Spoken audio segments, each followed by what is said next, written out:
We'll get to the weekly buffoonery with Francis Suarez and Joe Carollo and the police chief nonsense, because there are updates to be had there. But before we do that, let's talk about this grift on Miami Beach with the 2 a.m. curfew. And you say all the time that wherever it is in Miami that you will find the bad stuff, just follow the real estate hustle. It's always a real estate hustle. Yeah. Where the little people get burned, and you have just politicians behaving poorly. So what's happening with this 2 a.m. curfew on the liquor? Yeah, especially when you have this effort to completely transform the economy of this entire little city here. And what it is it's a straw ballot item on the ballot, on this referendum. It's not binding per se, but what the politicians will do is say, we get this tiny fraction of a percent of Miami Beach voters who will come out to vote in this off-year election, and we can claim that we have a majority here of these people, or that we have some sort of mandate. They're going to act on that, and the question is whether or not all bars, but certain bars should stop serving liquor at 2 a.m. specifically on Ocean Drive in the so-called entertainment district, this 15 blocks that we are literally smack dab in the middle of right now. And under the guise of all sorts of nonsense that is just simply not true. It's disingenuous. The idea that this is going to help prevent crime, the idea that this is somehow going to increase revenue, that this is going to somehow save Miami Beach and its brand and Ocean Drive, it is the exact opposite of all of those things. It will reduce revenue. It will increase crime. It will transform Ocean Drive in the worst possible way, not preserve it, but probably turn it into another Sunny Isles, another condo canyon with towers up to the sky. This is 100% a real estate hustle. It also will cost the city businesses upwards of, I think, $230 million in revenue. And it costs the city over 70. This is a year, by the way. These are annual figures. It will cost the city over $70 million in tax revenue. It will cost 4,100 jobs. Let's back up, though. That lost tax revenue, that has to be made up somewhere. When this pandemic money runs out from the federal government, there's going to be major gaps in the city budget, and exacerbated by the fact that they're not going to have revenue from these businesses that they effectively want to shut down while carving exemptions. And Gelber admitted this. He said the quiet part out loud. He's like, oh, no, we're going to still let the big hotels operate. We're going to carve out exemptions for them in the city. So the biggest players and the richest developers will get a carve out from this. It's just the small businesses in Ocean Drive we want to destroy. And why do they want to do that? There's two reasons. Number one is the real estate hustle. And the real estate hustle is being led by Phil Levine, the former mayor and a real estate huckster here in Miami Beach, a man who, while he was the mayor, helped facilitate hundreds of millions of dollars in so-called flood mitigation pumps. And where did he put them? He put them where he owns property, is where he put them. So this scheme as mayor was to inflate his private real estate portfolio, and now he's trying to do the same thing again. Give this person's history to the people who do not know how it is that this man came into power and what he does with that power. So Philip Levine is a multimillionaire and a former friend of Jeffrey Epstein. He was in Jeffrey Epstein's little black book, his phone book, with 13 numbers and emails and addresses, including his driver, his housekeeper, his assistants, his home address, his business address, various emails. Phil was silent about that for a great many weeks until he was finally cornered, and his response was, I have no idea why Jeffrey Epstein has all of my information in his little black book. You can surmise why, but the bottom line is this guy came into power on the coattails of the Clintons. He had a lot invested in the Clintons, and he thought that Hillary was going to be president, and he was going to basically sail into the governor's mansion in the state of Florida, and maybe someday, I don't know, get some kind of position in the Clinton administration. Maybe he would be ambassador to Jeffrey Epstein Island or the ambassador of Lolita Express. I don't know what he expected to do, but obviously it didn't go as expected. And nonetheless, he didn't realize the gravy train had derailed, and he still went ahead. I called him a magician because he made over $25 million of his own money disappear in this misguided effort to try to run for governor. And he lost I don't even think he won Miami-Dade County in the Democratic primary in August of 2018. But long story even longer, this guy has a lot of real estate interests. He has a very heavy hitter partner in his real estate interests who he actually, when he was elected mayor of Miami Beach, a man who had, by the way, admittedly never even, I think, voted in a municipal election before, run successfully for mayor on the backs of his, or I should say on top of his millions and millions of dollars that he could invest in this race in a city of 100,000 people that he thought was going to be his entree into major duty politics. He failed at that despite spending tens of millions of dollars. And now he is fully invested in this real estate hustle, which is to basically intentionally blight Ocean Drive and then buy it for pennies on the dollar, so to speak, and then redevelop it as effectively a condo canyon. And to the great detriment of the property value, to the great detriment of, put it to you this way, they're going to have to raise the taxes of all the businesses and all of the residents in the city of Miami Beach to make up for the lost revenue from this totally misguided attempt to make Phil Levine richer. So that's what you're really doing. You're going to vote as to whether or not to make Phil Levine and a bunch of millionaire and billionaire developers even richer by letting them take over and destroy Ocean Drive. How is this on the ballot, and what do people listening to this need to do when to prevent any of this in such a small city where this never gets prevented? And business owners here on South Beach are very scared. What's so fucked up about this is that this is a failure of the public sector, and they are unfairly vilifying the private sector. You come and party at a business on Ocean Drive, inside a business, by and large, you're safe. They keep you protected. There is security. The second you go out onto Ocean Drive, it becomes a little bit dicier. But that's not the purview of the private business owners. That's the failure of the city and the police department. That's a failure of Dan Gelber. That's a failure of city manager Alina Hudak. That is a failure of Clements, the police chief. That is a failure of Mickey Steinberg, a failure of Ricky Ariola, a failure of Michael Gongora, a failure of Stephen Miner, a failure of Mark Simulian, a failure of David Richardson. These are the commissioners who have been failing to act to effectively police and secure the city property, the public property, to fail to protect the businesses, to fail to protect the residents, and to fail to protect our tourists in any other tourist town. Vegas, New Orleans, Bourbon Street, New York. You protect the tourists. You got to protect the money. You protect the tourists. They have a good time. They come back. They don't care what color the tourists are. They don't care what music they listen to. Miami Beach has attempted to institute over the years what I call backdoor Jim Crow laws, to basically send a message to tourists of color that you're not welcome here anymore. It hasn't worked, and now they're like, let's just burn the whole thing down then to keep black people from coming to Miami Beach. That's sort of the unspoken part of all this. But the reality is that there is no incentive to change the way in which they police this street, and that's really the problem. What's really the problem is that there is no civilian oversight or authority over these police departments. They are run by unions and by rank-and-file officers who do not even live in the city. They are not constituents. They are not taxpayers. And they have they hold communities that they don't live in hostage, and they do not want to reform. They do not want to find new ways of police. This is 15 blocks, Dan. How can they not fucking police this road? How hard can it possibly? It is 1 block wide, and it is 15 blocks long. It ends at South Point Park at Government Cut with a body of water and Nikki Beach, and it ends at a dead end on 15th Street, and then has these little side streets, for crying out loud. They can figure it out. It just doesn't conform with militarization. It requires imagination, and that's what they don't want to do. They don't want to say, well, like, how can we create a more tourist-friendly, customer service, community-oriented system and style of policing here? They don't want to do it. They want to sit in their cars, and they don't want to do the job. You have some solutions that you've articulated here before. We will reiterate them in a moment. But to the question of what can the people listening do right now? Vote no. Vote no. Just vote no. Send a message to these clowns. Mayor Gelber had a secret Zoom meeting in September, last month, with Alina Hudak, the city manager, himself. Mayor Levine convened over it, and a whole group of high-level, very powerful millionaire and billionaire developers, I think virtually none of whom are currently invested in Ocean Drive.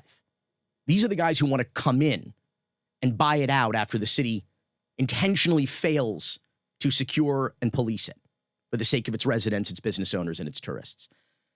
Usually you don't get a secret meeting like this. I always call these things conspiracies of convenience, which basically means everybody knows which side their tostada is buttered on, and they all act in their own self-interest. They don't have to get together in a dark, smoky room, right? Like a Dick Tracy movie or a James Bond movie and plot. They can just, everybody knows their role, and they just play their part, and everybody gets rich. What happened here was they actually met via Zoom. They all got together, and Phil Levine convened like Big Boy Caprice, like Al Pacino in Dick Tracy, and said, this is how we're going to do it. And he did it with the mayor, and he did it with the city manager. They talked about creating a PAC, which I believe is unethical and illegal. And I love lawyers and mayors like Dan Gelber who try to clean up the record after the fact. He's like, well, listen, I can't actually participate in a call about a PAC while he's actually in the middle of participating in a call about a PAC. And then he says, basically, I will do whatever it is you want to do. And anything you want to put on the ballot, I will get on the ballot. That's what he says to them. So he's basically face down, ass up in this Zoom meeting going, lube optional, whatever you guys want to do. He said it loud and clear. So you ask how do these things get on the ballot? It's because millionaire and billionaire developers want to put it on the ballot. And then people like Phil Levine, who have been basically finding ways to subsidize his own private real estate interest using taxpayer money, figures out how to do that. We'll play that sound here and just remind you again to vote no on this if this is something that upsets you, if what it is that Billy has been talking about here for weeks, because it has been the case in this city for a very long time that people get away with a lot of different stuff with their power because people aren't looking, and they do it very brazenly. In the history of this city, what do you regard as the greatest of the real estate hustles? Well, there's too many. I think the most kind of informative one here is Sunny Isles, which was a strip of motels with a lot of character, a lot of personality, but didn't generate a ton of revenue as the world started to change into more higher end developments and condos.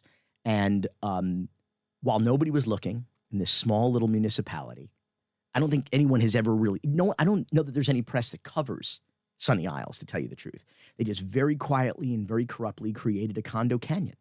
They let developers come in and have their way with the entire city and created a wall that if you're driving through Sunny Isles right now, you would have no idea the Atlantic Ocean was there. There's virtually no parks, no green space, no public right-of-way or openings between Collins and the beach. They're all private. They basically privatized the city, privatized the beach.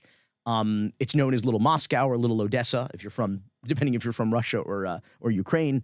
And they've created this whole weird world within Miami-Dade County where developers had their way. I think downtown Miami and Brickell are good examples of that too. It was a blank canvas where the city could have said 20 years ago, we're going to create a master plan. We're going to have a vision. We're going to have some leadership here where we're going to say, we have this blank slate. What can we do to create real quality of life, create parks? We had streets that were built for horse and buggies here in downtown Miami. There's a little, single lane, one-way streets and everything. And how are we going to create infrastructure? How are we going to create a real modern city here? They didn't. They let every developer on every block build buildings on top of buildings. They sold people waterfront views, and then they built buildings blocking those waterfront views. There's no quality of life in Brickell. It's not safe for pedestrians or for bicyclists. You can only drive, but yet you can't get anywhere when you drive. And there is just a mess of a skyline. There's no vision. It was just, and developers came in and they paid development impact fees saying, well, obviously we're going to come here and it's going to have some sort of impact on the community. So we're going to pay this fee to the city. Where did that money go? They didn't build a single fucking park. I can tell you that.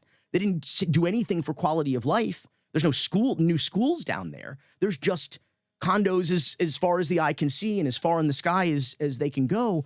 And nobody did anything to create any leadership or any vision. And that's what's happening here on Ocean Drive as well. There is a lack of vision and a lack of leadership. They are simply, they are unable to control and transform policing into a modern and tourism friendly a way of doing so, and then they're just going to be like, okay, well, let's close the businesses down and build condos. There's no getting around the way that this is meant, and you articulated some of it before, to get black and brown people out of here. Oh, absolutely. Yeah, I mean, and some of the actions that they've taken over the last 10, 15, 20 years have been pretty overt in that regard. I mean, they're programming from Memorial Day right now, and they have this diverse cross-section of artists and genres of music that they're talking about. Pop, and jazz, and electronica, EDM. The list goes on. What do you think is absent from that? What genres of music?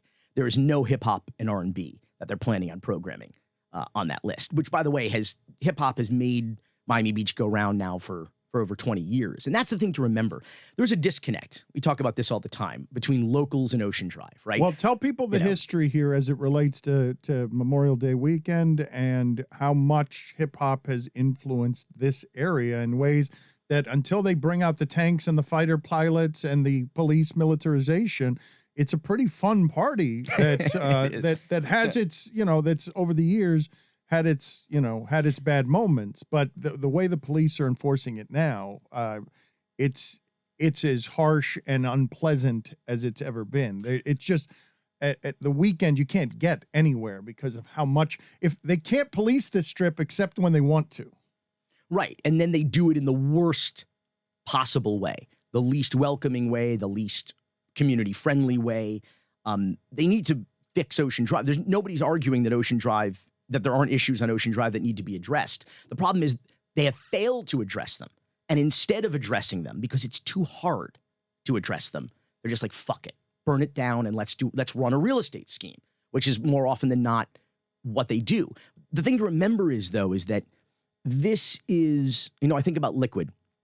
Boy, that's a throwback, right? The nightclub. The nightclub Liquid, which was probably for a time the most famous nightclub Madonna was there, and it had all of the intrigue. It was when this area was a nightclub town. Yeah. This is no longer a nightclub town. This is all the nightclubs are gone. It was the biggest club during the Renaissance of Miami Beach in the mid 1990s, early to mid 1990s. And in the front room was electronic music, electronica, techno. What appealed to the wealthy European tourists who started coming here chasing the models, because Ocean Drive, I mean, certainly per square foot, had the most attractive people in the world, female and male, on this street, because every single modeling agency in the world was here, had a block to block. It was extraordinary. It looked like Birdcage, like the way the extras are sort of in Speedos and bikinis rollerblading down. It looked like that. It was that absurd and beautiful. And in the back room was hip hop. And then that changed as American culture changed, as hip hop music and hip hop culture became American culture. That the big room was hip hop and the smaller room. Then the electronic music became like a niche thing until EDM blew up. That kind of cycle played out 20 years later, or played through. And I think about that a lot, because that's when you could argue that Miami Beach changed in many ways. It became a little bit more commercial. It wasn't just kind of rich people and celebrities looking to kind of party quietly and away from the prying eyes of the paparazzi in New York and LA, but it suddenly became a more, we'll say, mainstream experience through hip hop, because that was mainstream American culture at the time. And Miami Beach kind of lost its mind in many ways. And for years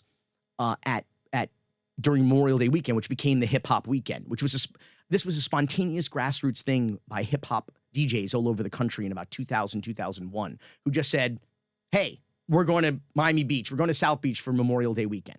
And that became a really fun and cool annual tradition. And Miami Beach they fucking melted down. They just didn't know what to do with it. They just had no idea. And so what they did was they militarized, they created a green zone, and they locked down the causeways with license plate readers. They locked down Ocean Drive. Instead of creating a pedestrian-friendly street, they just said, fuck it, we're just going to shut it down to traffic, which is a good idea conceptually, but they didn't execute it well, like everything else in this city.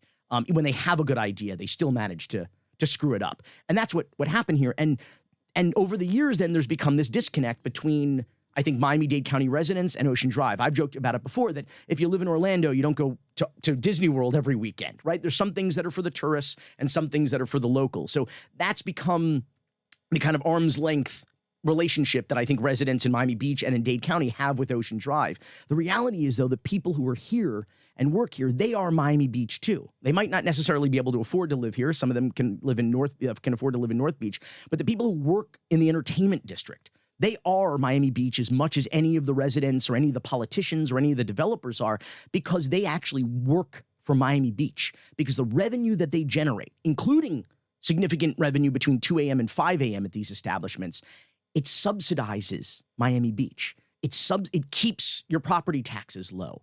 It finances the police, for crying out loud. It pays for the police. So if you suddenly don't have this revenue anymore, everybody else is going to have to pay for it. And 4,100 jobs lost. You're literally taking food out of the mouths of children here, of people who come and work to keep your taxes low, people who come to work for the city of Miami Beach. And do you think the business owners on Ocean Drive don't want Ocean Drive to be safer, don't want to curb crime, don't want to generate more revenue? It's everything that the other side claims they're trying to do, disingenuously, okay, in pursuit of a real estate hustle to effectively make millionaires and billionaires richer on the backs of these poor and working class people. That's exactly what voting no will accomplish. It will hopefully focus the city on solving the actual problems. Before we get to Francis Suarez, Joe Carollo, and the updates with the police chief, just reiterate for the people again, because you're not just complaining. You do have practical solutions. I don't know if anyone's listening, but you're not just whimpering and whining about things that are wrong and unjust. You have some pretty easy fixes, I think. I don't want to say that they're easy, but these are the types of things you would at least try before you burn the whole damn thing down in pursuit of a real estate hustle on behalf of rich people and put a bunch of poor people out of work, for crying out loud. The types of things you do is say, well, you look at Bourbon Street and you look at Times Square and you look at Las Vegas, who gets a lot more tourists than we do here in not quite as small an area, but they're all concentrated on the Strip. They all are, where there's been overdevelopment and where there's no dearth of crime, but where they manage to create an experience that is hospitality oriented. They don't do that here. So what you do is you create a Lincoln Road out of Ocean Drive, meaning you beautify it as a walking street, not just, again, as a driving street that's just shut down to traffic. You create a promenade street experience. You kind of extend Lummis Park into it and make a park here. And then you have an area in which you can police, and you have an area in which you can make secure. You have an area in which you can have CCTV, and then you have to transform the way that the police operate. You need a Instagrammable deco substation for the Miami Police Department on Ocean Drive, like they have for the NYPD in Times Square. They have that really cool with the neon sign and the glass brick. And then they have officers there who are integrated seamlessly into the tourist experience, who are almost like the beefeaters in London, at the palace. You take a picture with the guards, that kind of a thing. So you need new uniforms. You need hospitality training. You need CCTV. You need a different kind of policing in this 15 blocks. It is perfectly doable. Tell people what CCTV is. Closed circuit TV, it means surveillance in the public areas, okay, to identify and have people watching who can identify problematic people and behavior, and they can be approached in a civil and customer service friendly way by police officers who are in communication with people monitoring that. This is all very doable. You look at Piccadilly in London, there are places that are more difficult to police than Ocean Drive that don't have the kind of fuckery that we have here. It's absolutely doable, but it requires the participation of the FOP, who are problematic in the city of Miami, who are problematic here in the city of Miami Beach, who do not have any incentive to change, okay? And they don't listen either. If they decide it's too hot to go outside and put on shorts and patrol Ocean Drive, they'll just sit in their car and the union says, fuck them. That's fine. They don't listen. They don't necessarily listen to, I don't know if they listen to the police chief. I don't know. They certainly don't listen to the civilian elected body that is supposed to be governing this town. And so there needs to be a different kind of relationship with the police, and the police need to, by the way, there are people who are receptive to this idea in the police. I think the union, by and large, is what's so obstinate. And I'm not certain exactly why we have a police union.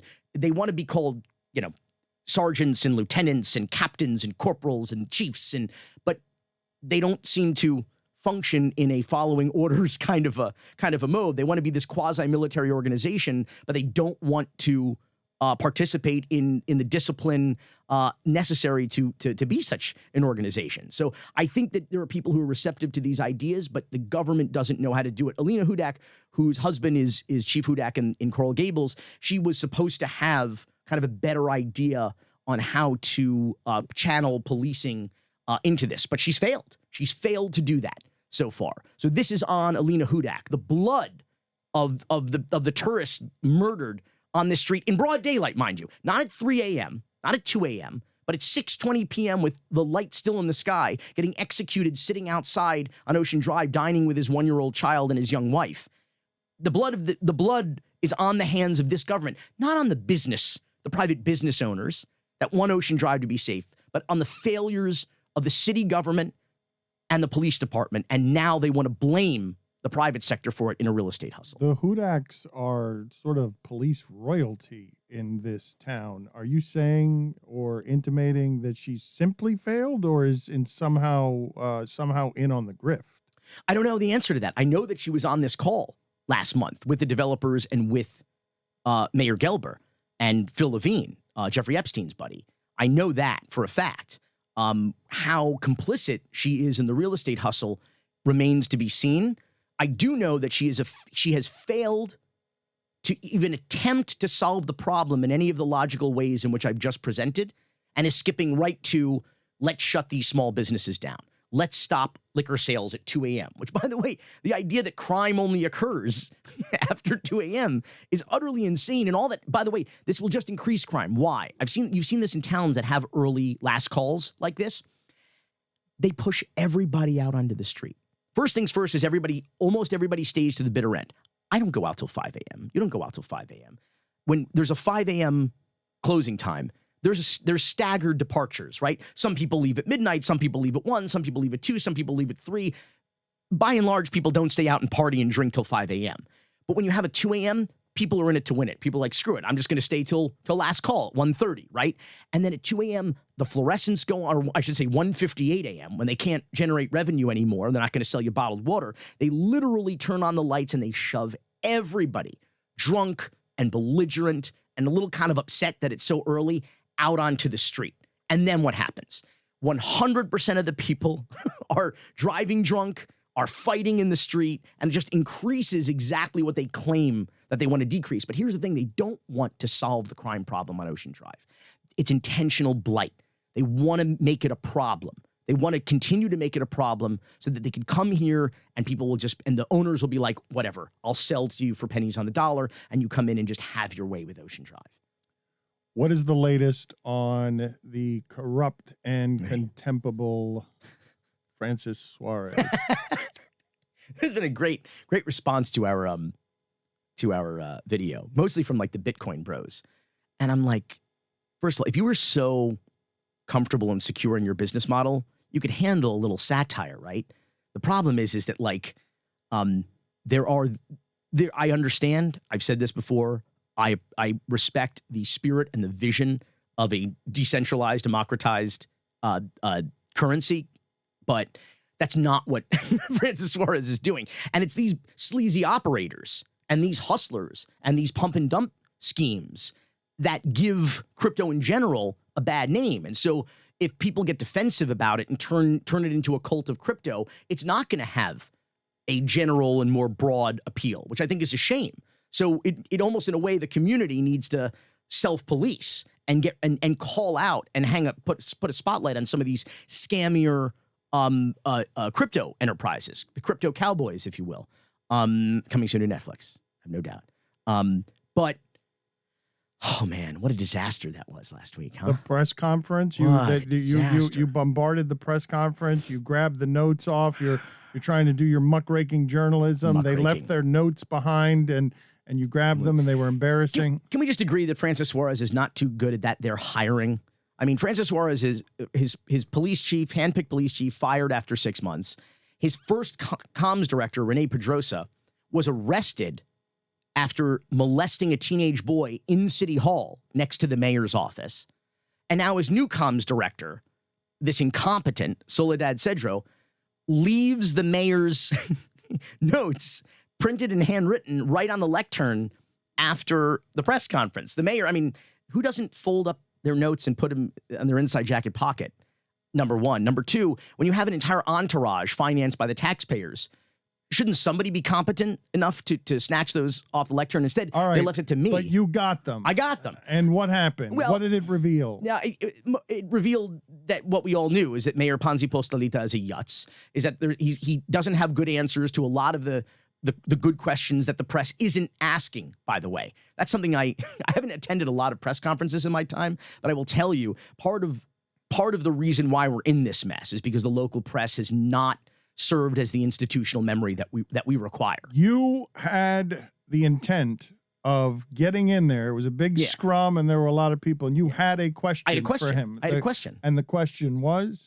The question was, Joe Carollo, a commissioner elected in a single district, won by 230 votes, is, as we stand here today, the de facto strong mayor, the de facto police chief, the city manager, the city attorney, the commission chair, the director of code enforcement.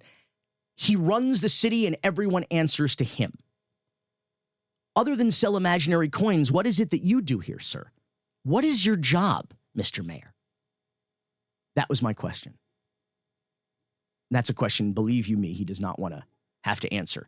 If he had weeks to think of an answer, he couldn't think of it. He's had weeks to think of answers to these questions about Acevedo, his hand-picked police chief, the Tom Brady and Michael Jordan of police chiefs, getting fired after I call him the Ozzie Guillen of police chiefs, because he wasn't fired for any incompetence on the job. He was fired for pissing off a group of people is really what he was doing. For saying the Cuban mafia of an institution that appears to be behaving like the Cuban mafia and just got him fired like a Cuban mafia. And let's be, for all of the dog and pony show of these hearings and these quasi-judicial proceedings and all this nonsense, Acevedo, and I don't have to defend this guy's record either. I don't know that I know that much about him in his record, but the fact pattern here is very simple. He did not get fired because he was a bad police chief in California, which was a record that Joe Carollo went over ad nauseum. He was not fired because he was a bad police chief in Texas, and he was not fired because he was a bad police chief in Florida. He was fired because he came here, he saw corruption and chicanery, he called it out, and the Miami Mafia didn't like it. And Francis Suarez, Mayor Ponzi Postalita, his hand-picked guy, said, "That's all good with me, bro. Acevedo is the past, crypto is the future. Whatever. I'm doing my own thing." That's the thing. Francis Suarez has checked the fuck out. Francis Suarez has not fulfilled a single campaign promise in his first term. 4 years ago, he ran on affordable housing, mitigating sea level rise, better decreasing the income gap, reforming the police department. The only thing he succeeded on doing is eliminating or helping to eliminate red light cameras, which I think is a good thing. But that's the only thing he accomplished. Everything else he ran on, homelessness, affordable housing, nothing, none of that. What's happening now? 4 years ago, he ran on Save Miami. Now he's running on Screw Miami. Because everything he has done for this city has destroyed the quality of life and the opportunities for the people who actually live here. He is the mayor for everybody else who does not live here. He's the mayor for people he wants to bring here tomorrow to effectively destroy the quality of life, raise the rent on everybody, and create what jobs? More service industry jobs, more jobs for people who can't afford to live in the city of Miami anymore. He's done nothing for the people of the city of Miami, and they're about to reelect him by an outstanding margin. Because in a democracy, the people get the government they deserve. But the reality is this guy's a fraud and a con man, and people are absolutely unquestionably buying his bullshit. Just like they're about to buy Joe Carollo's bullshit, too. What's the update there? Joe Carollo has been exploiting the generational trauma of the Cuban exile community. He has been putting his foot into the rifts between the tribes and the racial groups in this community for decades, and has been tearing the city apart successfully in order to kowtow to a tiny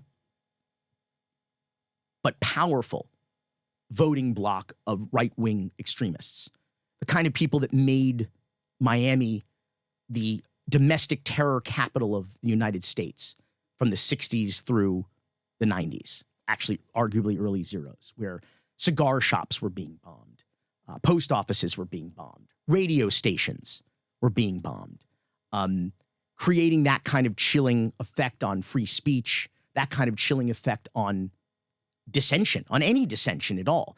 What a communist dictator would do through threats and intimidation, and in some cases, violence. Joe Carollo, a man who supported segregationist George Wallace for president and was fired from the Metro-Dade Police Department, now Miami-Dade Police Department, before he resigned before he could be fired for placing a KKK parody ad into the mailboxes of black police officers. This man sat on the dais during a city commission meeting and defended a Proud Boy, member of a white nationalist hate group. He defended him, a man who confronted Police Chief Acevedo during the protests earlier this year for freedom in Cuba, and a man who was yelling at him that he was a communist. And he used the F word. If I had pearls, I would be clutching them right now, offending the dignity, apparently, of the uniform or whatever nonsense they said. From Joe Carollo, a man who offends the dignity of his office and of Miami City Hall every single time he opens his mouth on the dais. A wife beater and a racist and a demagogue and a wannabe tin pot dictator. This guy is saying that you shouldn't say the F word to a Proud Boy.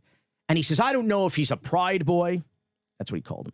Or a Native American or Antifa or Black Lives Matter. I know he's a Marine veteran. It's like, well, wait a second. I thought he was going to make the point of, I don't care who the guy is, the police chief should behave in a civil and professional manner certainly when in uniform. But no, the point was, I'm going to defend this racist hate group member. But those are Joe's kind of people. He likes the jackboots guys. He likes the brown shirt guys. He likes the secret police guys. It's like I told you, if Joe Carollo stayed in Cuba, he would have been Fidel Castro's right-hand man.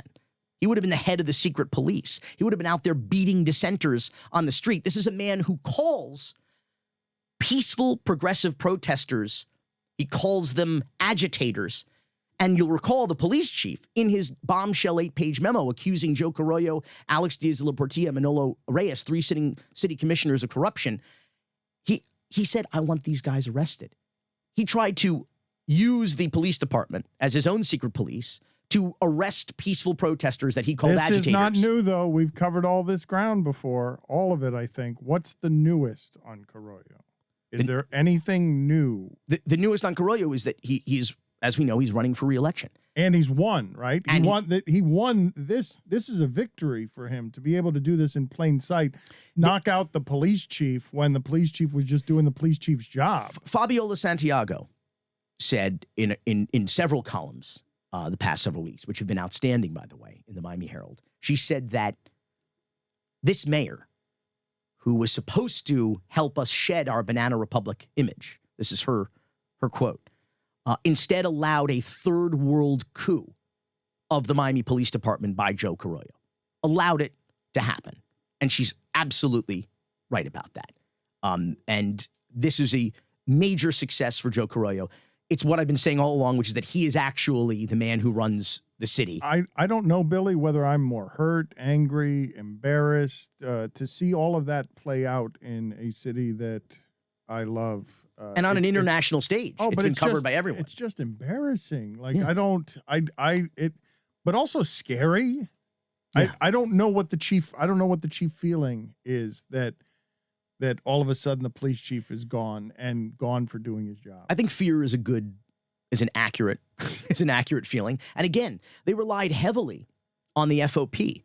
They relied on a fraction of the FOP's membership who gave the police chief a vote of no confidence.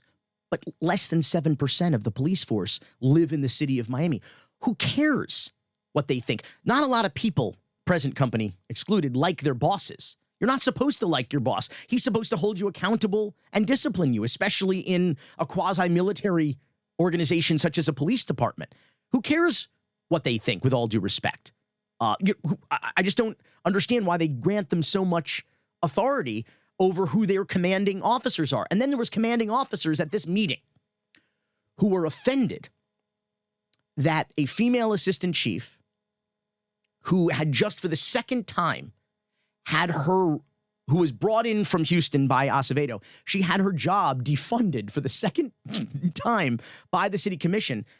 She called, allegedly, she called a bunch of these majors and commanders. She said, "You're all a bunch of pussies. Go fuck yourselves."